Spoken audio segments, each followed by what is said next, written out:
Hi friends, ఈ పువ్వు చాలా అందంగా ఉంది కదా. అయితే వీటికి ఒక స్పెషాలిటీ ఉంది, చెప్తాను చూడండి. ఈ పువ్వు తెల్లారితో ఇడుగుతుంది, మధ్యాహ్నానికి ఈ విధంగా మళ్ళీ ముడుచుకుపోతుంది.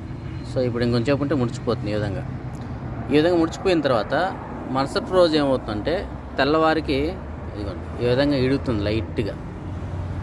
ఇదిగోండి ఇక్కడ ఇంకోటి ఇడుగుతాను చూడండి. ఇడిగిన తర్వాత ఈ విధంగా చెండు అవుతుంది. ఎప్పటికీ మధ్యాహ్నానికి చెండు అవుతుంది.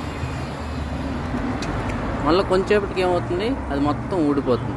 ఊడిపోయి ఇదిగోండి ఈ విధంగా ఖాళీ అయిపోతుంది, ఏముండదు. ఈ విధంగా అయిపోతుంది. ఇప్పుడు ఈ విధంగా ఉంది కదా. ఇప్పుడు ఇది చూడండి, ఇంకొంచెంసేపటి గాలికి వెళ్ళిపోతుంది. కానీ మనమే దాన్ని ఒకసారి ఊపుదాం.